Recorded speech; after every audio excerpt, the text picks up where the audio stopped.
서진아, 지금 당장 병원으로 와. 엄마가. 여보, 나 지금 영도 병원 가는 중이야. 엄마가 위독하셔. 근데 나 지금 브랜드 미팅 중이라 이번 건 환불 불가 조건이라 무조건 가야 해. 알지? 우리 이번 프로젝트 얼마나 중요한지. 나 혼자 가야 한다는 거야? 엄마한테 마지막 인사도 못하는 거면 어쩌지? 미안해. 기바람이 딱 좋네. 느낌이 좋아. 오늘은 기록 세우겠다고 했잖아요. 역시 장모님이 돌아가셨다는 소식에 남편은 눈물 한 방울 없이 골프채를 들고 나갔습니다. 그날 장례식장엔 아내 혼자였죠. 사람들은 말했습니다. 저게 사람이냐? 고요. 하지만 아무도 몰랐습니다. 그가 왜 그날 골프장으로 향했는지, 그리고 그가 장모의 부고 아래 장례식장에 못 온 이유가 뭔지. 이 영상의 끝을 보면 당신은 그 남자의 실체를 알 수 있을 겁니다. 사랑과 후회의 경계에서 벌어진 한 남자의 숨겨진 비밀, 과연 무슨 일이 있던 걸까요? 영상 끝까지 보시고 구독과 좋아요 부탁해요. 안녕하세요. 저는 서진입니다. 36살 부산대학교 중앙도서관에서 일하는 평범한 사서죠. 오늘 제가 들려드릴 이야기는 지난 가을 제 삶을 완전히 바꿔놓은 그날부터 시작됩니다. 그날도 여느 때처럼 도서관 3층 인문학 자료실에서 반납된 책들을 정리하고 있었어요. 창밖으로는 금정산이 붉게 물들어가는 게 보였죠. 부산의 가을은 참 짧거든요. 아침엔 여름처럼 덥다가도 해가 지면 금세 쌀쌀해지니까요. 도서관 이용 시간이 10분 남았습니다. 대출하실 도서는 지금 확인해 주시기 바랍니다. 기계음 같은 안내 방송이 흘러나왔어요. 저는 책 한 권 한 권에 붙은 라벨을 확인하며 서가에 꽂아 넣었죠. 헤르만 헤세의 데미안이 오늘도 3권이나 반납됐네요. 아무래도 대학 교양과제 시즌인가 봅니다. 휴대폰이 울렸어요. 진동으로 해놨는데도 조용한 도서관에선 그 작은 소리마저 크게 들리는 것 같았죠. 화면에 뜬 이름은 큰언니였습니다. 여보세요, 언니? 목소리를 낮춰 통화를 받았어요. 그런데 언니의 첫마디에 손에 들고 있던 책이 바닥으로 떨어졌습니다. 서진아, 지금 당장 병원으로 와. 엄마가 안 좋으셔. 귀가 먹먹해졌어요. 분명 한국어인데 무슨 말인지 이해가 안 됐죠. 저는 멍하니 떨어진 책을 내려다봤습니다. 데미안의 표지가 구겨져 있었어요. 서진아, 듣고 있니? 빨리 와야 해. 의사 선생님이 오늘 밤이 고비라고. 언니의 목소리가 떨리고 있었어요. 저는 그제야 정신을 차렸죠. 도서관 사무실로 뛰어가 퇴근 도장을 찍고 가방도 제대로 못 챙긴 채 밖으로 나왔습니다. 부산대학교에서 영도까지는 보통 1시간이 걸려요. 급한 마음에 택시를 탔어요. 택시 안에서 휴대폰만 들여다봤죠. 강민에게 전화를 걸어야 했거든요. 통화 중입니다. 3번째 시도 끝에 겨우 연결됐어요. 여보, 나 지금 영도 병원 가는 중이야. 엄마가 위독하셔. 전화기 너머로 강민의 한숨소리가 들렸습니다. 아, 진짜? 근데 나 지금 브랜드 미팅 중이라. 이번 건 환불 불가 조건이라 무조건 가야 해. 알지? 우리 이번 프로젝트 얼마나 중요한지. 목이 메었어요. 그래도 애써 평정심을 유지했죠. 그래, 알았어. 일 바쁘잖아. 나 혼자 갈게. 미안. 나중에 내려갈게. 전화가 끊겼습니다. 지하철 창밖으로 부산항대교가 보였어요. 바다 위로 안개가 자욱하게 깔려 있었죠. 마치 제 마음처럼 뿌옇고 답답했습니다. 영도대교를 건널 때였어요. 다리 위에서 택시가 정체돼 있었죠. 차에서 내려 뛰어가고 싶었지만 이미 다리 한가운데였습니다. 창문을 내리니 짭짤한 바다 냄새와 함께 차가운 바람이 불어왔어요. 그때 처음으로 눈물이 났습니다.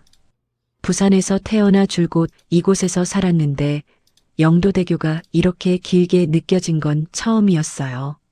어릴 때 엄마 손잡고 자주 건너던 다리였는데 말이죠. 엄마는 영도에서 작은 반찬 가게를 하셨거든요. 명태조림이 일품이었죠. 손님들이 사장님, 오늘도 명태조림 있어요? 하고 물으면 엄마는 늘 환하게 웃으며 당연하죠. 우리 집 대표 메뉴인데요 라고 대답하셨어요. 병원에 도착했을 때는 이미 해가 완전히 져 있었습니다. 중환자실 앞 복도에는 큰언니와 작은언니, 그리고 막내 동생이 앉아 있었어요. 다들 울고 있었죠. 엄마 보고 싶다고 하셨어. 너 오길 기다리고 계신 것 같아. 큰언니가 제 손을 꼭 잡았어요. 방호복을 입고 중환자실로 들어갔습니다. 각종 기계에 둘러싸인 엄마는 너무 작아 보였어요. 그래도 제 발소리를 알아들으셨는지 살짝 눈을 뜨셨죠. 엄마, 저 서진이에요. 엄마의 입술이 미세하게 움직였어요. 아무 소리도 들리지 않았지만 뭐라고 하시는지 알 것 같았죠.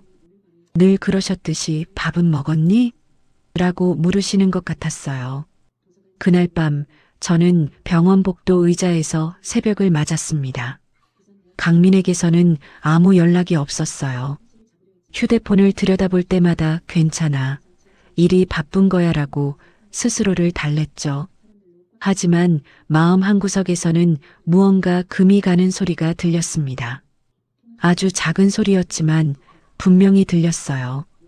창밖으로 부산의 새벽 바다가 보였습니다. 안개는 걷혔지만 바람은 여전히 차가웠죠. 엄마가 좋아하시던 영도 바다였어요. 그런데 이상하게도 오늘따라 그 바다가 낯설게 느껴졌습니다. 엄마가 떠나신 다음 날 아침이었습니다.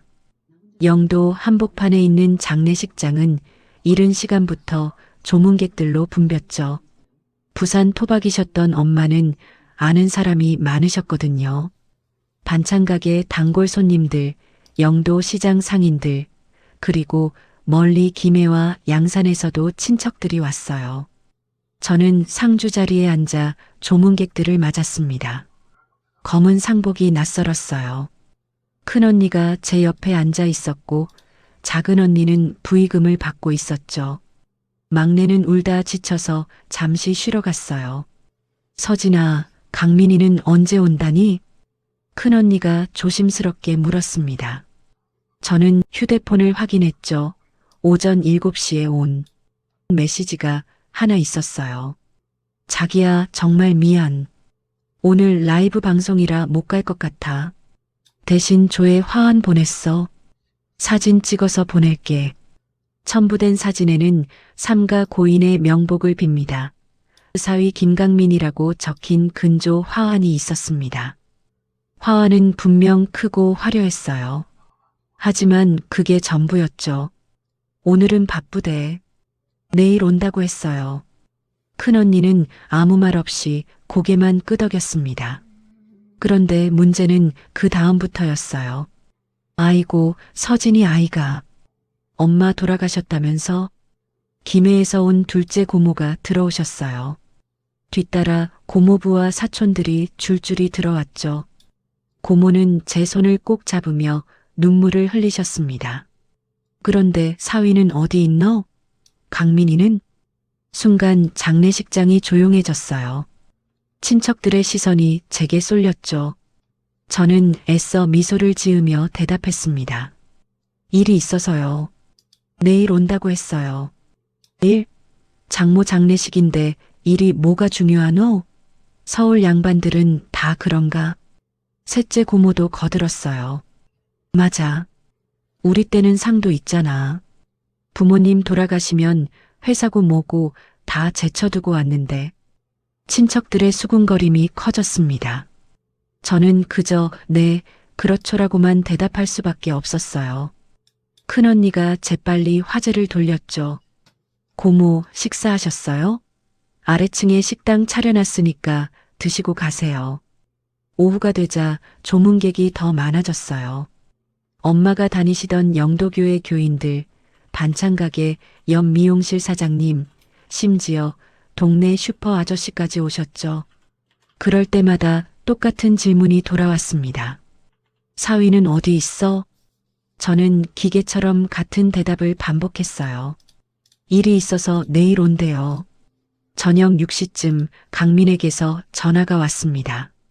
화장실로 나가서 받았죠. 여보, 정말 미안해. 오늘 라이브 시청자가 10만 명 넘었어. 우리 채널 최고 기록이야. 그래, 축하해. 제 목소리가 차갑게 들렸나 봅니다. 강민이 변명하기 시작했어요. 자기야, 이해해줘. 우리 채널 이미지가 얼마나 중요한지 알잖아. 갑자기 방송 취소하면 구독자들이 실망할 거야. 그리고 이번 브랜드 계약도 걸려 있고. 알았어. 그럼 내일은 꼭 와야 해. 발인이거든. 응, 당연하지. 첫 기차 타고 내려갈게. 전화를 끊고 상주 자리로 돌아왔어요. 작은 언니가 걱정스러운 눈빛으로 절 바라봤죠. 서진아, 괜찮아? 응, 괜찮아. 사실 하나도 괜찮지 않았어요. 하지만 엄마의 장례식장에서 제 감정을 드러낼 수는 없었죠. 그래서 대신 다른 일에 집중하기로 했습니다. 조물록과 부의금 장부를 정리하는 거였어요. 언니, 내가 장부 정리할게. 작은 언니는 의외라는 표정을 지었죠. 지금 그게 중요해?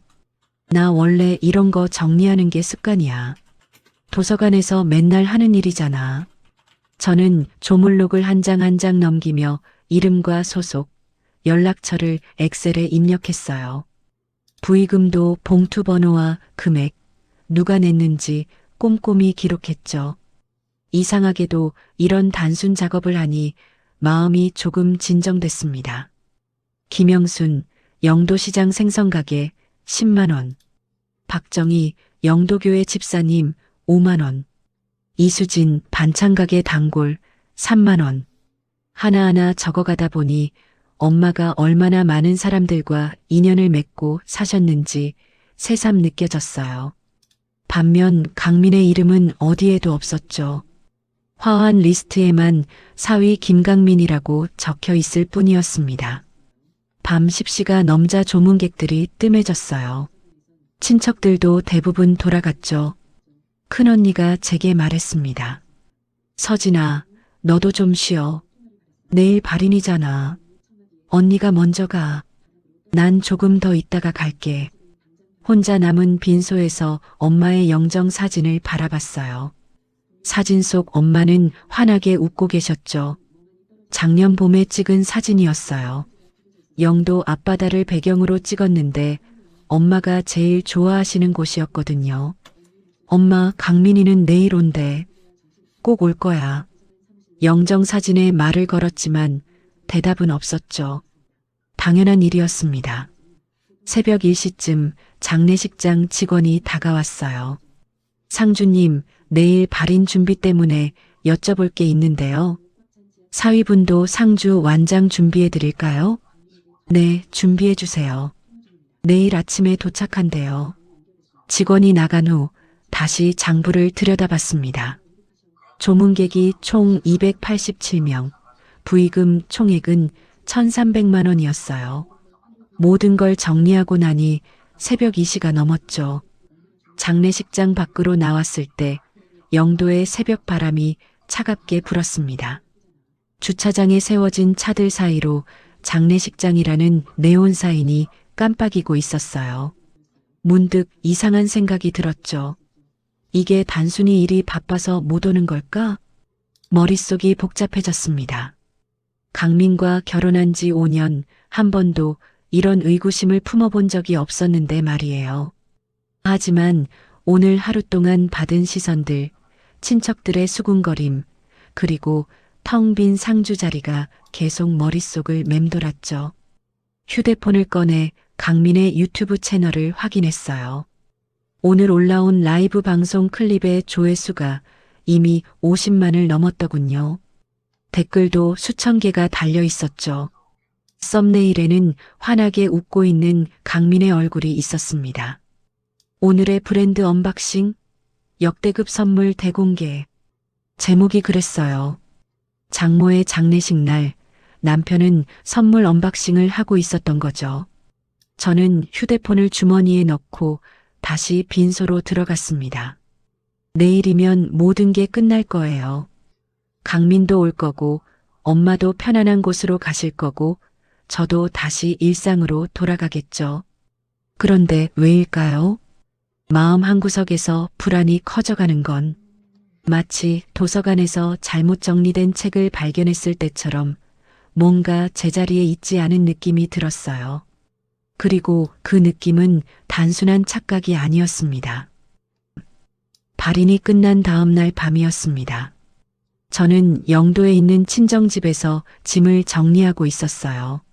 엄마의 옷가지들, 반찬 가게에서 쓰시던 앞치마, 성경책, 안경. 하나하나 손에 잡힐 때마다 눈물이 났죠. 큰언니와 작은언니, 막내는 각자 집으로 돌아간 뒤였습니다. 엄마, 이거 어디다 보관할까요? 영정 사진 앞에서 혼잣말을 했어요. 대답은 없었죠. 엄마의 웃는 얼굴만이 저를 바라보고 있었습니다. 밤 11시쯤 현관문이 열리는 소리가 들렸어요. 강민이었습니다. 발인식이 끝나고 이틀 만에 나타난 거죠. 그는 큰 캐리어를 끌고 들어왔어요. 발인 당일에도 오지 않았던 남편이었습니다. 다녀왔어. 강민의 목소리는 피곤해 보였어요. 저는 거실에서 그를 맞았습니다. 뭐라고 말해야 할지 몰랐죠. 수고했어라고 해야 할까요? 아니면 왜 이제 왔어? 라고 물어야 할까요? 배고프다. 뭔가 차려줘. 강민의 첫마디였습니다. 위로의 말은 없었어요. 엄마 잘 보내드렸어? 도 많이 힘들었지? 도 없었죠. 그저 배고프다는 말뿐이었습니다. 저는 부엌으로 향했어요. 습관적으로 움직이려는 순간 발걸음이 멈췄습니다. 냉장고 손잡이에 손을 얹었지만 문이 열리지 않았어요. 아니, 열고 싶지 않았던 거죠. 오늘은 당신이 알아서 먹어. 제 입에서 나온 말이었습니다. 처음으로 거절한 거였어요. 5년 결혼 생활 동안 한 번도 하지 않았던 말이었죠. 강민이 소파에서 벌떡 일어났습니다. 뭐, 나도 피곤해. 오늘은 당신이 알아서 해먹어. 저는 돌아서서 안방으로 들어가려 했어요. 하지만 강민이 제 팔을 붙잡았죠. 서진아, 지금 장난해? 내가 서울에서 부산까지 내려온 거 알지? 발인식에는 왜 안 왔어? 제가 물었습니다. 강민의 표정이 굳었어요. 그건 스케줄이 갑자기 잡혀서. 무슨 스케줄? 브랜드 미팅이었어. 큰 계약이었다고. 강민은 변명을 이어갔어요. 하지만 저는 이미 알고 있었죠. 발인 당일 강민의 인스타그램 스토리를 봤으니까요. 청담동 레스토랑에서 찍은 사진이었습니다. 오늘의 브런치라는 해시태그와 함께요. 계약 미팅에 브런치를 먹어? 뭔 소리야? 당신 인스타에 다 올라와 있던데.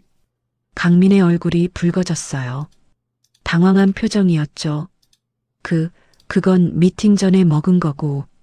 됐어. 나 진짜 피곤해. 오늘은 얘기하고 싶지 않아. 저는 안방으로 들어가려 했습니다. 하지만 강민이 문을 막아섰어요. 서진아, 내가 지금 뭐 하는 거야? 엄마 돌아가셨다고 이래도 돼? 심장이 철렁했습니다. 엄마를 꺼내 들다니. 강민은 계속 말했어요. 나도 슬프다고. 근데 우리 채널 생각 좀 해봐. 구독자 200만이야. 하루라도 관리 안 하면 바로 이미지 타격이라고. 그게 지금 중요해? 당연하지. 이게 우리 생계잖아. 내 월급으론 이 집 관리비도 못 내면서. 또 돈 얘기였어요. 강민은 늘 그랬죠. 제가 뭔가 요구하면 돈으로 짓눌렀습니다. 도서관 사서의 월급이 얼마나 작은지, 강민의 수입이 얼마나 큰지 늘 상기시켰죠. 그럼 당신 혼자 벌어. 제가 말했습니다. 강민이 코웃음을 쳤어요. 뭐, 진짜 정신 나갔네. 서진아, 너 요즘 이상해. 엄마 일로 우울증 생긴 거 아니야? 내가 이상한 게 아니야. 이상하지. 평소엔 말 한마디 없더니 갑자기 왜 이래? 병원 가봐야 되는 거 아니야? 강민은 제 슬픔을 정신병으로 몰아가고 있었어요. 엄마를 잃은 딸의 당연한 감정을 비정상으로 규정하는 거였죠. 강민아, 난 지금 됐어. 일단 내가 진정해. 나 정말 피곤하거든. 내일 아침 일찍 촬영 있어서 서울 올라가야 돼. 내일? 응. 그러니까 오늘은 그냥 푹 쉬자. 너도 쉬고. 강민이 안방으로 들어갔어요. 저는 거실에 혼자 남았습니다. 텅 빈 공간이었죠. 엄마가 계시던 집인데 이제는 아무도 없었어요. 소파에 앉아 천장을 봤습니다. 형광등이 희미하게 깜빡이고 있었어요. 엄마가 전등 좀 갈아야겠다고 하시던 게 기억났죠. 결국 못 갈고 가셨네요.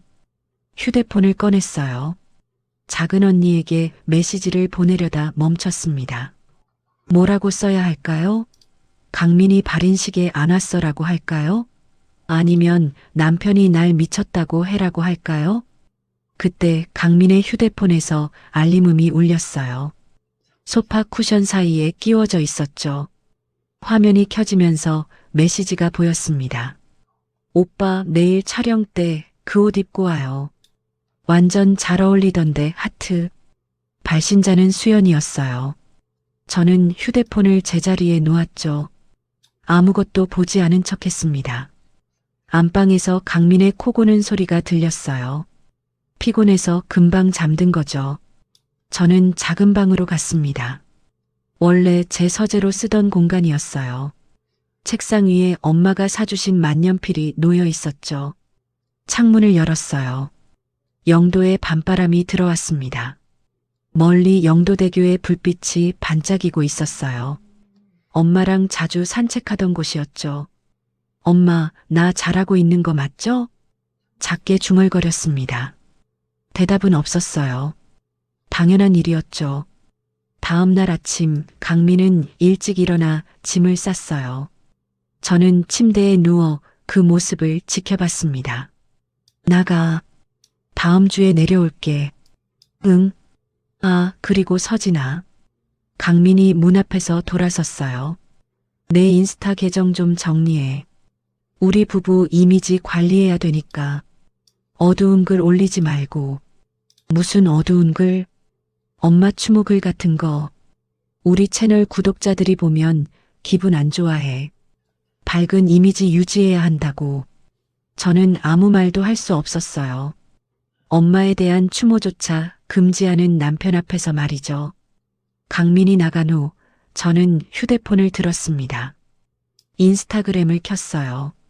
며칠 전에 올린 엄마 추모 글이 있었죠. 흑백 사진과 함께 짧은 글을 적었던 거였습니다. 엄마, 보고 싶어요. 사랑해요. 댓글이 달려 있었어요. 대부분 위로의 말이었죠. 하지만 몇 개는 달랐습니다. 강민 오빠 와이프분이시네요. 오빠는 괜찮으세요? 요즘 강민 오빠 영상이 안 나오시던데 힘드시죠, 유유. 부부 브이로그 언제 올라와요? 기다리고 있어요. 강민의 구독자들이었어요.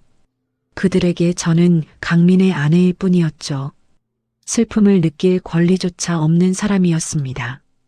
저는 휴대폰을 내려놓고 책상 서랍을 열었어요. 엄마가 남기신 통장이 있었죠. 장례식 부의금을 정리하면서 발견한 거였습니다. 엄마가 몰래 모아두신 돈이 1,000만 원 정도 있었어요. 통장 속지에 엄마의 메모가 있었습니다. 서진이 혹시 힘들 때 쓰라고. 엄마가. 눈물이 났어요. 엄마는 아셨던 거죠. 제가 언젠가 이런 순간을 맞을 거라는 걸. 그래서 몰래 준비해 두신 거였습니다. 저는 통장을 가슴에 안았어요. 그리고 결심했죠. 더 이상 참지 않기로. 더 이상 강민의 브랜드 이미지를 위해 제 감정을 숨기지 않기로 창밖으로 해가 떠오르고 있었습니다. 부산의 아침이었어요. 새로운 하루가 시작되는 거죠. 그리고 저의 새로운 싸움도 조용히 시작되고 있었습니다. 휴대폰을 다시 들었어요. 메모장을 켰죠. 그리고 타이핑하기 시작했습니다. 기록 1. 발인 불참. EU 브랜드 미팅 거짓. 실제 청담동 브런치. 기록 2. 귀가 후 첫마디 배고프다. 위로 없음. 기록 3. 추모글 게시 금지 요구. EU 채널 이미지 관리. 도서관 사서의 습관이었어요. 모든 걸 기록하고 분류하는 것. 감정이 아닌 팩트로 정리하는 것. 그것이 제가 할 수 있는 유일한 저항이었습니다. 엄마의 영정 사진을 바라봤어요. 사진 속 엄마는 여전히 환하게 웃고 계셨죠. 엄마, 조금만 기다려주세요. 제가 정리할게요. 차근차근, 작게 속삭였습니다. 그리고 다시 메모장으로 돌아가 기록을 이어갔어요. 한 줄 한 줄. 조용하지만 분명한 저항이었습니다. 엄마의 49제가 끝난 다음 주였습니다. 저는 도서관 일을 마치고 집으로 돌아왔어요. 현관문을 열자 낯선 목소리들이 들렸죠. 거실에는 촬영 장비들이 가득했고 조명이 환하게 켜져 있었습니다. 컷? 좋아요. 이번엔 부부 일상 브이로그 찍을게요. 강민의 매니저 현수 씨가 말했어요. 그제야 강민이 저를 발견했죠. 순간 그의 표정이 확 바뀌었습니다. 차가운 눈빛이 다정한 미소로 변했어요. 여보 왔어? 여러분, 제 아내예요. 우리 서진이. 카메라가 제게 돌아왔습니다. 스태프 3명이 저를 바라봤죠. 저는 어색하게 손을 흔들었어요. 아, 안녕하세요. 와, 사모님 실물이 더 예쁘시네요. 강민 씨가 맨날 자랑하던데. 여자 스태프가 말했습니다. 강민이 제 어깨를 감싸며 카메라 앞으로 이끌었어요. 우리 잠깐만 일상 장면 찍자. 자연스럽게만 해줘. 저는 상복을 벗은 지 일주일도 안 됐는데 카메라 앞에서 웃어야 했습니다. 강민은 능숙하게 연기했어요.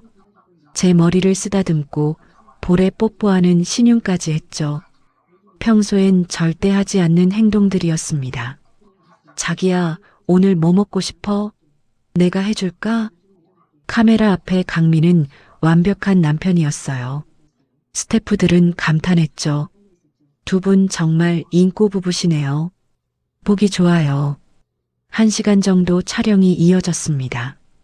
저녁을 함께 준비하는 장면, 소파에 앉아 대화하는 장면, 서로를 바라보며 웃는 장면까지 모든 게 각본대로였죠. 오케이. 오늘은 여기까지 할게요. 스태프들이 장비를 정리하기 시작했어요. 현수 씨가 강민에게 다가왔습니다.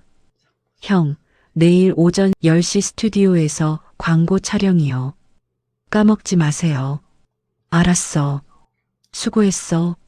스태프들이 떠나자 집안이 조용해졌습니다. 강민은 즉시 휴대폰을 꺼내 무언가를 확인하기 시작했어요. 방금 전까지 제 어깨를 감싸던 그 손으로 말이죠. 저는 부엌으로 가서 물을 마셨습니다. 거실로 돌아오니 강민이 소파에 늘어져 있었어요. 저녁은 뭐 먹을까? 제가 묻자 강민이 짜증 섞인 목소리로 대답했습니다. 알아서 시켜 먹어. 나 피곤해. 방금 전에는 해준다고 했잖아. 그건 방송용이고. 진짜 내가 요리를 하겠냐? 순간 가슴이 텅 빈 것 같았어요. 하지만 이미 익숙한 일이었죠. 저는 배달 앱을 켜며 물었습니다. 엄마 49제도 끝났는데 이제 좀 시간 낼 수 있지? 강민이 갑자기 일어나 앉았어요. 또 그 얘기야? 서진아, 너 요즘 정상이 아닌 것 같아. 뭐가 정상이 아니라는 거야? 맨날 나한테 뭘 요구하고 감시하고 장례식 때부터 계속 그러잖아. 너 우울증 아니야? 상담 좀 받아봐. 저는 할 말을 잃었습니다.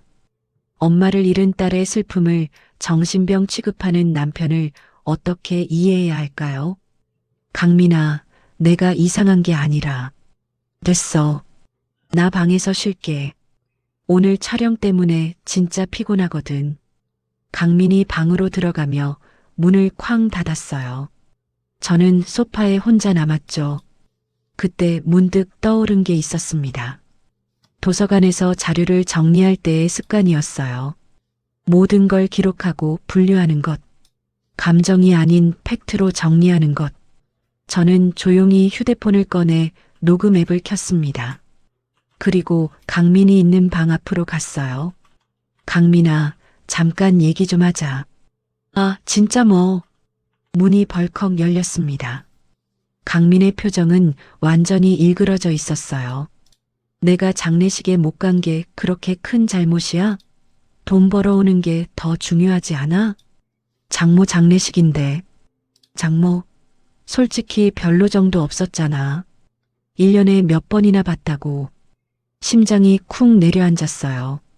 하지만 녹음은 계속됐죠. 그리고 내가 뭔데 나한테 이래라 저래라야? 내가 내 종이야? 부양하는 사람이 나라고.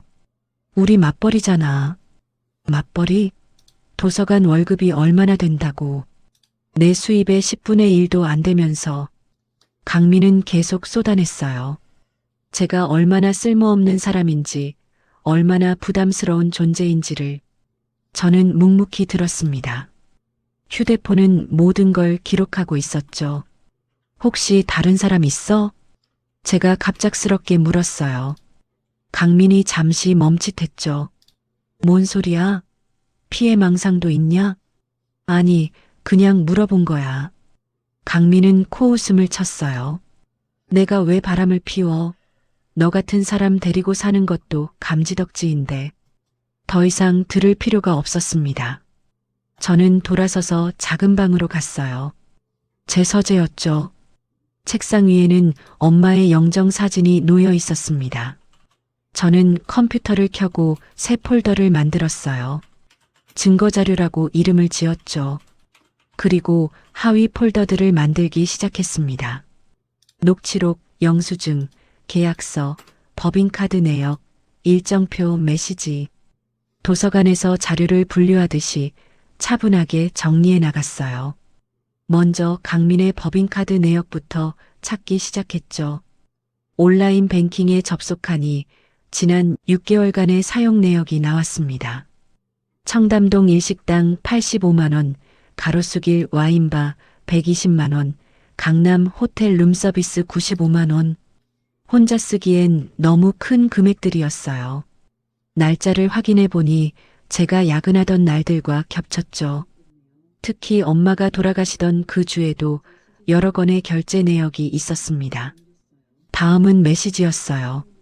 강민이 깜빡하고 로그아웃하지 않은 노트북을 열었죠. 카카오톡 PC 버전이 자동 로그인되어 있었습니다. 대화 목록을 스크린샷으로 찍기 시작했어요. 현수 오빠, 오늘도 수고했어요. 하트 우리 강민 오빠 최고 하트 언제 단둘이 저녁 먹어요? 발신자는 수연이라는 이름이었습니다. 오늘 촬영 스태프 중 한 명이었죠. 대화 내용을 더 살펴보니 단순한 업무 관계는 아닌 것 같았어요. 저는 차분히 모든 걸 저장했습니다. 감정적으로 반응하지 않았어요. 그저 도서관에서 대출 기록을 정리하듯 담담하게 작업을 이어갔죠. 새벽 2시가 되어서야 1차 정리가 끝났습니다. 증거 자료는 200개가 넘었어요. 날짜별, 유형별로 깔끔하게 분류했죠. 백업도 3군데에 해뒀습니다. 클라우드, 외장하드, 그리고 USB. 거울을 봤어요. 피곤하지만 또렷한 눈빛이 저를 바라보고 있었죠. 엄마 장례식 때 울던 그 여자는 없었습니다. 대신 무언가를 결심한 사서의 얼굴이 있었어요. 나는 기록으로 싸운다. 작게 중얼거렸습니다. 엄마 사진을 한 번 더 봤어요. 엄마라면 뭐라고 하셨을까요? 아마 이렇게 말씀하셨을 거예요. 서진아, 내가 옳다고 생각하는 대로 해. 엄마는 늘 내 편이야. 창밖으로 부산의 새벽이 밝아오고 있었습니다. 영도 방향 하늘이 붉게 물들었어요. 새로운 하루가 시작되는 거죠. 그리고 저의 새로운 싸움도 함께 시작되는 것이었습니다. 휴대폰이 울렸어요. 새벽 3시에 누구일까 싶어 확인해 보니 작은 언니였습니다. 서진아, 앉아? 언니도 앉았네. 응. 너 목소리가 이상한데 무슨 일 있어? 언니, 나 이혼할 거야. 전화 너머로 작은 언니의 놀란 숨소리가 들렸어요. 하지만 곧 차분한 목소리로 대답했죠. 그래. 내가 결정했으면 우리는 다 내 편이야. 필요한 거 있으면 말해. 고마워, 언니. 전화를 끊고 다시 컴퓨터 화면을 봤습니다. 증거자료 폴더가 반짝이고 있었어요. 이제 시작이었죠. 도서관 사서는 체계적으로 일하는 법을 알고 있으니까요. 한 권 한 권 정리하듯 차근차근 준비해 나갈 겁니다. 새벽 4시, 저는 여전히 서재에 앉아 있었습니다. 컴퓨터 화면에 증거자료 폴더를 보다가 문득 옛 사진 폴더를 열었어요. 2019년 여름 강민과 제가 처음 만났을 때의 사진이 나왔죠. 그때 강민은 구독자 3,000명의 무명 크리에이터였어요. 서면의 작은 카페에서 만났죠. 저는 점심시간을 이용해 나갔고 강민은 낡은 노트북 하나 들고 나타났습니다. 서진 씨, 저 정말 열심히 할게요. 1년만 믿어주세요. 그때의 강민은 간절했어요. 눈빛이 살아있었죠. 저는 그 열정에 끌렸습니다. 도서관 사서의 안정적인 삶과는 다른 도전하는 사람의 에너지였거든요. 결혼 후 첫 해 강민의 작업실이 필요했어요. 보증금 3천만 원. 제 전 재산이었죠. 엄마가 평생 모아주신 결혼자금이었습니다. 망설임 없이 내줬어요. 강민의 꿈이 곧 우리의 꿈이라고 믿었으니까요. 장비도 하나씩 사드렸습니다. 카메라 800만 원, 조명 300만 원, 편집용 컴퓨터 500만 원. 제 월급으로는 버거웠지만 야간 아르바이트까지 하며 마련했죠. 도서관 퇴근 후 번역 알바를 했어요. 영어 논문을 한국어로 옮기는 일이었습니다.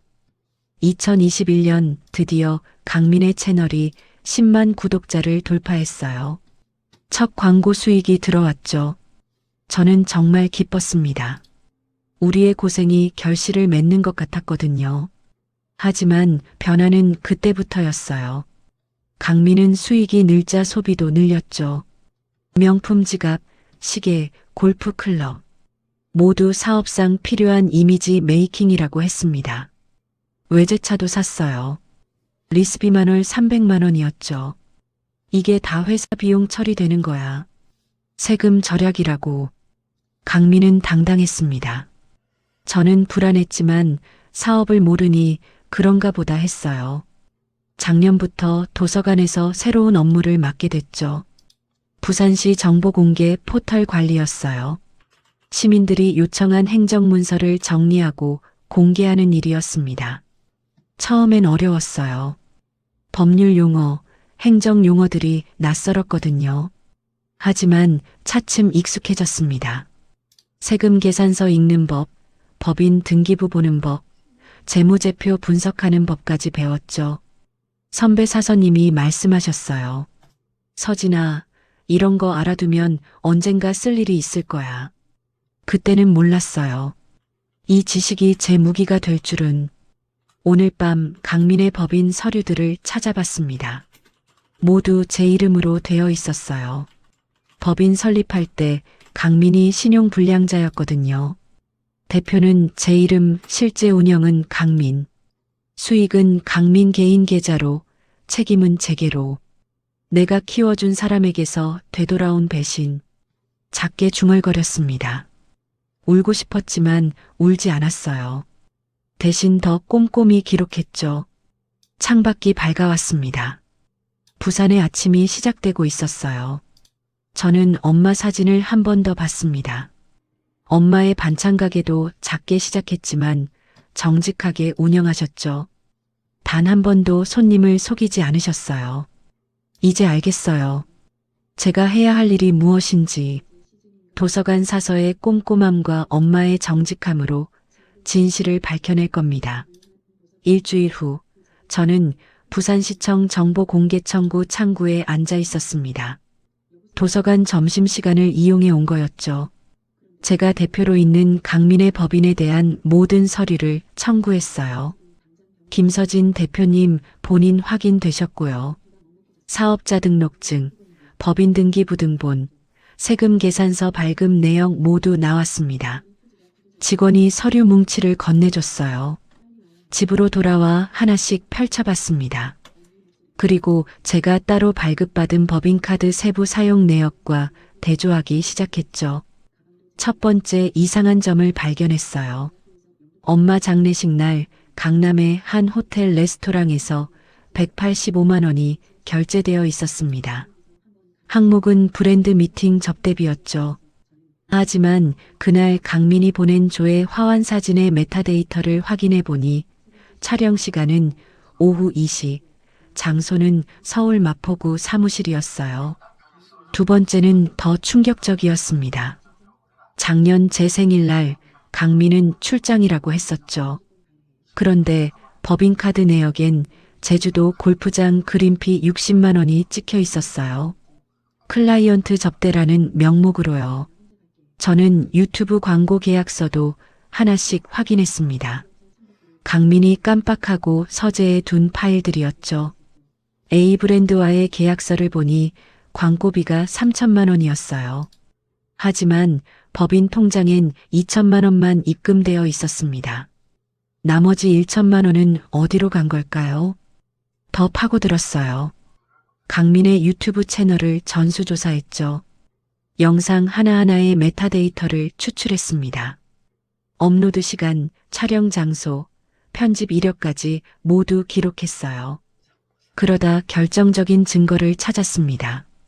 비브랜드의 로고를 무단으로 사용한 영상이 12개나 있었어요. 계약 기간은 3개월이었는데 강민은 1년 넘게 로고를 노출시키고 있었죠. 마치 여전히 스폰서십을 받는 것처럼 보이게 하려고요. 저는 모든 자료를 시간 순서대로 정리했습니다. 엑셀 파일로 만들어 날짜별, 항목별, 금액별로 분류했죠. 증거 사진과 영상은 별도 폴더에 저장했고요. 도서관에서 자료를 정리하듯 체계적으로 작업했어요. 다음 날 저는 변호사 사무실을 찾았습니다. 해운대에 있는 이혼 전문 변호사였죠. 정은경 변호사님은 제 자료를 보며 감탄했어요. 세상에 이렇게 완벽하게 정리하신 분은 처음이에요. 사서님이시라더니 정말 꼼꼼하시네요. 이게 제 직업이니까요. 정 변호사님이 자료를 하나씩 넘기며 설명했습니다. 배우자가 일방적으로 재산을 탕진한 증거가 명확해요. 특히 장모님 장례식 날 접대비로 위장한 건 악질적이네요. 재산 분할에서 유리할 겁니다. 위자료는요? 정신적 고통에 대한 증거도 충분해요.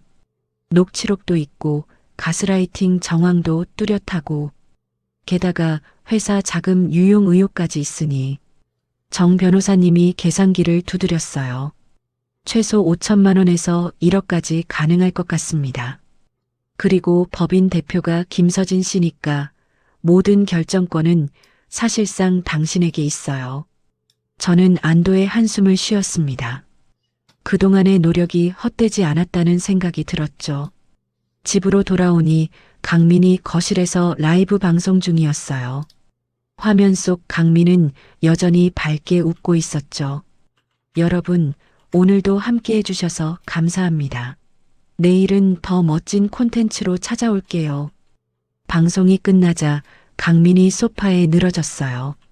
저는 부엌에서 물을 마시며 그를 지켜봤죠. 아무것도 모르는 표정이었습니다. 서진아, 저녁 뭐 시켜 먹을까? 강민이 무심하게 물었어요. 저는 대답 대신 서재로 들어갔습니다. 책상 위엔 변호사 상담 서류가 놓여 있었죠. 이혼 소장 초안이었어요. 휴대폰이 울렸습니다. 정 변호사님이었어요.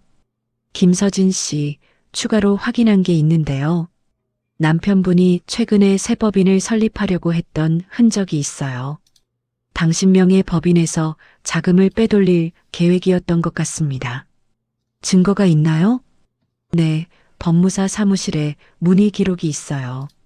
다행히 아직 진행 전이라 막을 수 있습니다. 전화를 끊고 창밖을 봤어요. 영도 바다가 저 멀리 보였죠. 엄마가 좋아하시던 그 바다였습니다. 엄마, 저 이제 알아요. 정직하게 사는 게 얼마나 중요한지. 다음 날 아침, 저는 강민의 노트북을 열었어요. 자동 로그인된 유튜브 스튜디오 페이지가 떴죠. 수익 보고서를 확인했습니다. 실제 수익과 강민이 제게 말한 금액의 차이가 컸어요. 거의 2배였죠. 스크린샷을 찍어 저장했습니다. 그리고 브랜드별 계약 현황도 캡처했어요. 현재 진행 중인 계약만 18개, 총액 2억이 넘었습니다. 강민은 늘 요즘 광고가 없어서 힘들다고 했었는데 말이죠. 마지막으로 강민의 이메일을 확인했어요. 수연이라는 스태프와 주고받은 메일이 수십 통 있었습니다. 업무 메일로 위장했지만 내용은 달랐죠. 오빠 다음 주 출장 때 같이 가면 안 될까요? 당연하지. 비행기표 2장 예약했어. 출장 일정을 확인해 보니 제주도 신규 브랜드 미팅이었어요. 하지만 숙소는 리조트 스위트룸 하나만 예약되어 있었죠. 저는 조용히 노트북을 닫았습니다. 이제 충분했어요. 제 직업적 능력이 이렇게 쓰일 줄은 몰랐지만 결과적으로 진실을 밝히는 도구가 됐죠. 거실로 나가니 강민이 또 촬영 준비를 하고 있었어요. 오늘은 부부 일상 콘텐츠 찍어야 하는데 협조 좀 해줘. 미안한데 오늘은 안 돼. 강민이 의외라는 표정을 지었어요. 왜? 약속 있어? 응, 변호사님 만나기로 했거든. 순간 강민의 표정이 굳었습니다. 하지만 이내 웃으며 말했죠. 무슨 변호사? 도서관 일로. 저는 대답하지 않고 현관으로 향했어요. 가방 속엔 그동안 모은 모든 증거 자료가 들어 있었죠. USB 3개에 나눠 저장한 1327개의 파일이었습니다. 서진아, 너 설마. 강민의 목소리가 떨렸어요.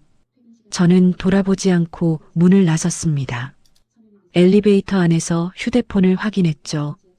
정 변호사님의 메시지가 와 있었어요. 준비된 자료로 충분합니다. 오늘 정식으로 시작하시죠. 2025년 3월 부산지방법원 가정법원 제3호 법정이었습니다. 저는 정은경 변호사님과 함께 원고석에 앉아 있었죠. 맞은편 피고석엔 강민과 그의 변호사가 있었어요. 강민은 검은색 정장을 입고 있었는데 평소와 달리 초췌해 보였습니다. 사건 번호 2025드 1234호 이혼 및 재산분할 청구 사건 변론을 시작하겠습니다. 판사님의 목소리가 법정에 울렸어요. 정 변호사님이 일어나 준비한 증거 자료를 제출했습니다. 재판부에 제출할 증거 목록입니다. 녹취록 47건, 법인 정산서 24개월분, 부산시 정보공개 결정문 12건, 카드 사용 내역 분석 그래프, 그리고 광고 계약서 원본과 사본각 8부입니다. 판사님이 서류를 넘기며 눈썹을 치켜 올렸어요. 증거 자료가 너무 방대했거든요. 저는 3개월 동안 이 자료들을 완벽하게 정리했습니다. 도서관에서 자료를 분류하듯 시간순, 항목별, 증거력 순으로 체계화했죠. 강민의 변호사가 일어났습니다. 피고는 원고가 일방적으로 오해하고 있다고 주장합니다. 모든 지출은 사업상 필요했던 것이고 부부 공동의 이익을 위한 것이었습니다. 그때 정 변호사님이 노트북을 열었어요. 화면엔 제가 만든 타임라인이 떴죠. 2024년 10월 15일 원고 어머니 장례식 당일입니다. 피고는 오후 2시 서울 마포구에서 조의 화환 사진을 촬영했고 같은 날 오후 7시 강남 호텔에서 185만 원을 결제했습니다. 항목은 브랜드 미팅이었지만 실제론 스태프 수연 씨와의 저녁이었죠. 법정이 술렁였어요. 강민의 얼굴이 창백해졌습니다. 증거가 있습니까? 판사님이 물었어요. 정 변호사님이 고개를 끄덕였죠. 호텔 CCTV 확인서와 신용카드 영수증 원본, 그리고 수연 씨의 인스타그램 게시물입니다. 같은 날, 같은 시간, 같은 장소에서 찍은 사진이 올라와 있습니다. 스크린에 증거 사진들이 하나씩 나타났어요. 날짜와 시간이 정확히 일치했죠. 강민은 고개를 숙였습니다. 다음은 재산 은닉 건이었어요. 피고는 유튜브 수익을 축소 신고했습니다. 실제 수익은 월 평균 8천만 원이었지만 원고에겐 3천만 원이라고 보고했죠. 차액은 피고 개인 계좌와 차명 계좌로 빠져나갔습니다. 제가 정리한 엑셀 파일이 화면에 떴어요. 수익 보고서, 세금 신고서, 통장 거래 내역이 한눈에 보였죠. 숫자는 거짓말하지 않았습니다. 강민의 변호사가 반박을 시도했어요.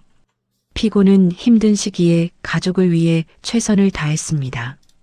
원고가 피고의 성공을 질투하여 변호인, 구체적 증거로 반박하십시오. 판사님이 단호하게 말했어요. 강민 측은 더 이상 할 말이 없었죠. 2시간의 변론이 끝나고 판사님이 말씀하셨습니다. 다음 기일에 판결을 내리겠습니다. 증거 자료가 매우 체계적이고 명확하네요. 한 달 후 판결이 나왔어요. 원고와 피고의 이혼을 허가한다. 재산 분할은 원고 70대 피고 30으로 한다. 피고는 원고에게 위자료 7천만 원을 지급하라. 또한 법인 자금 유용권에 대해선 별도 민사소송을 제기할 수 있음을 알린다. 법정을 나오며 정 변호사님이 말했어요. 김서진 씨가 준비한 자료 덕분에 완벽한 승소였어요. 이렇게 철저한 의뢰인은 처음입니다. 밖에는 봄비가 내리고 있었어요. 강민은 법원 계단에서 담배를 피우고 있었죠. 초라해 보였습니다. 소송이 언론에 알려지면서 강민의 채널은 흔들리기 시작했어요. 댓글란은 비난으로 가득했죠. 장모 장례식 날 불륜이라니. 구독자 속이고 돈만 챙긴 사기꾼 이미지와 실제가 완전 딴판이네. 스폰서들도 등을 돌렸습니다. 비브랜드는 무단 로고 사용권으로 손해배상을 청구했고 다른 브랜드들도 줄줄이 계약을 해지했죠. 강민은 이제 빚만 잔뜩 지는 신세가 돼버렸죠. 완벽하고 통쾌한 복수였어요. 구독자는 하루에 10,000명씩 빠져나갔어요. 강민은 유명한 만큼 사회의 비난은 더욱 심했죠. 이제 어디서도 일할 수 없고 유튜버 온라인 상에서도 매장당하는 수준이었죠. 강민의 상대 여성도 사회의 비난은 피하지 못했죠. 두 사람의 사진이 인터넷 세상으로 널리 알려졌거든요. 저의 복수는 사회가 대신 해주고 있었죠. 얼마 되지 않아 저는 영도의 작은 아파트로 이사했습니다. 엄마가 살던 동네 근처였죠. 창밖으로 바다가 보이는 곳이었어요. 도서관 일은 계속했습니다. 오히려 더 열심히 했죠. 법원 자료실 담당으로 부서를 옮겼어요. 이혼 소송을 겪으며 법률 자료의 중요성을 깨달았거든요. 시민들이 필요한 법률 정보를 쉽게 찾을 수 있도록 도와주는 일이었습니다. 어느 날 도서관으로 한 통의 편지가 왔어요. 강민이 보낸 거였죠. 서진아, 미안했어. 이제야 깨달았어. 내가 얼마나 소중한 사람이었는지. 채널도 망했고 모든 걸 잃었어. 다시 시작할 수 있을까? 편지를 읽고 잠시 생각했어요. 하지만 답장은 하지 않았습니다. 대신 편지를 파쇄기에 넣었죠. 과거는 과거일 뿐이었어요. 큰언니가 전화를 걸어왔습니다.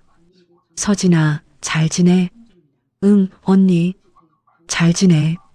오늘 법원 자료실에 이혼 관련 자료 찾으러 온 시민분께 도움드렸어. 뭔가 뿌듯하더라. 역시 우리 서진이. 엄마가 하늘에서 자랑스러워 하실 거야. 전화를 끊고 사무실로 돌아왔어요. 책상 위엔 새로 정리해야 할 자료들이 쌓여 있었죠. 대법원 판례집, 가사소송법 개정안, 그리고 시민들이 신청한 정보공개 청구서들. 저는 하나씩 분류하기 시작했습니다. 날짜별로, 주제별로, 중요도별로. 이게 제 일이었고 제가 가장 잘하는 일이었죠. 창밖으로 영도대교가 보였어요. 엄마와 함께 걷던 그 달이었죠. 이제는 혼자 걸어도 외롭지 않았습니다. 제 삶을 되찾았으니까요. 컴퓨터 화면엔 2025년 상반기 법률 정보 공개 목록이라는 제목의 문서가 떠 있었어요.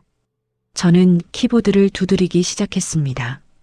본 자료는 시민의 알 권리를 보장하고 법률 정보 접근성을 높이기 위해 제작되었습니다. 팩트의 힘을 믿습니다. 조용하지만 정확한 기록이 세상을 바꿀 수 있다는 걸 이제 알아요. 큰 소리치지 않아도 진실은 스스로 길을 찾아가니까요. 휴대폰이 울렸어요. 모르는 번호였죠. 안녕하세요. KBS 시사 프로그램 PD입니다. 최근 유튜버 관련 소송건으로 연락드렸는데요. 인터뷰 가능하실까요? 죄송합니다. 전 조용히 살고 싶어서요. 아, 네. 혹시 자료 제공만이라도 공개된 판결문을 참고하시면 될 것 같습니다. 법원 홈페이지에서 열람 가능해요. 전화를 끊고 다시 일에 집중했어요. 오후 3시, 잠시 휴식 시간을 가졌죠. 도서관 옥상으로 올라갔습니다. 부산 시내가 한눈에 들어왔어요. 저 멀리 해운대와 광안리, 그리고 제가 사는 영도까지. 엄마, 저 이제 괜찮아요. 혼자서도 잘 살 수 있어요. 마음속으로 말했습니다. 바람이 불어왔어요. 차갑지 않은 봄바람이었죠. 엄마가 대답하는 것 같았습니다. 다시 사무실로 내려왔을 때 동료가 물었어요. 서진 씨, 요즘 표정이 밝아졌어요. 무슨 좋은 일 있어요? 그냥 제 자리를 찾은 것 같아서요. 그랬어요. 저는 제 자리를 찾았습니다. 화려하지 않지만 정직한 자리, 조용하지만 의미 있는 자리를. 그리고 그곳에서 계속 기록하고 정리하고 도움을 줄 겁니다. 그게 제가 가장 잘하는 일이니까요. 2026년 봄 영도 대평동 골목 끝자락이었습니다. 바다가 보이는 2층 건물에 작은 간판이 걸렸어요. 기록하는 바람 북엔드 라디오 카페. 제가 도서관을 퇴직하고 연 공간이었죠. 1층은 카페, 2층은 작은 라디오 부스였습니다. 매주 목요일 오후 3시, 저는 여기서 영도 할매할배 이야기 라디오를 진행했어요. 동네 어르신들이 살아온 이야기를 듣고 기록하는 시간이었죠. 안녕하세요, 청취자 여러분. 오늘은 84세 박순자 할머니가 오셨어요. 할머니, 인사 말씀해 주세요. 아이고, 내가 무슨 말을 하겠노. 그저 영도서 평생 살았지. 순자 할머니의 떨리는 목소리가 마이크를 통해 퍼졌어요. 저는 할머니의 이야기를 하나하나 받아 적었습니다. 6.25 때 피난 온 이야기, 영도다리 밑에서 좌판 펼치던 시절, 자식 5 키우던 고생. 모든 게 소중한 기록이었죠. 방송이 끝나면 녹음 파일을 텍스트로 변환했어요. 그리고 할머니가 가져온 낡은 사진들과 함께 디지털 앨범을 만들었죠. 1층 카페 벽면엔 이런 기록들이 전시되어 있었습니다. 서진아, 오늘도 방송 잘 들었다. 큰언니가 카페로 들어왔어요. 언니는 이제 영도 복지관에서 일하고 있었죠. 언니, 어서 와. 커피 마실래? 응. 근데 오늘 누가 또 왔는지 알아? 김할아버지가 오셨더라. 디지털 기록 교실 신청하시려고. 매주 토요일엔 시니어 디지털 기록 교실을 열었어요. 어르신들이 스마트폰으로 자신의 일상을 기록하는 법을 배우는 시간이었죠. 사진 찍기, 음성 메모 남기기, 클라우드에 저장하기까지. 할머니, 이렇게 버튼 누르시면 음성 녹음이 돼요. 손자한테 하고 싶은 말 남겨보세요. 아이고, 이게 되나? 어르신들은 처음엔 어색해 하셨지만 금세 익숙해지셨어요. 그리고 신기해 하셨죠. 자신의 목소리가 영원히 남는다는 사실에. 어느 날 특별한 손님이 왔어요. 정은경 변호사님이었죠. 서진 씨, 카페 너무 예쁘네요. 라디오 방송도 매번 듣고 있어요. 변호사님, 어쩐 일이세요? 부탁이 있어서요. 우리 의뢰인 중에 가정폭력 피해자들이 있는데 증거 수집하는 법을 가르쳐 주실 수 있을까요? 그렇게 시작된 증거 기록 워크숍은 매월 한 번 열렸습니다. 피해자들이 안전하게 증거를 수집하고 보관하는 방법을 알려드렸죠. 제 경험이 누군가에게 도움이 된다는 게 뿌듯했어요. 오후 5시 라디오 방송 마감 멘트를 준비했습니다. 창밖으론 영도 바다가 붉게 물들어가고 있었죠.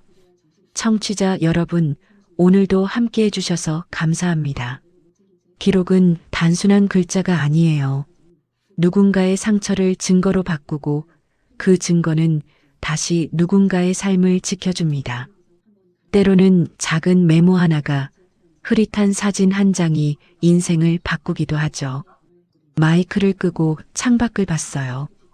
영도대교에 불이 켜지기 시작했습니다. 엄마와 걷던 그 달이었죠.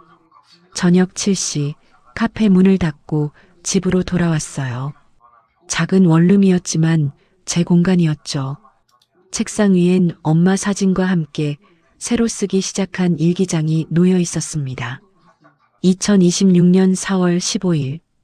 오늘도 한 분의 이야기를 기록했다. 영자 할머니의 첫사랑 이야기였다. 들으면서 엄마 생각이 났다.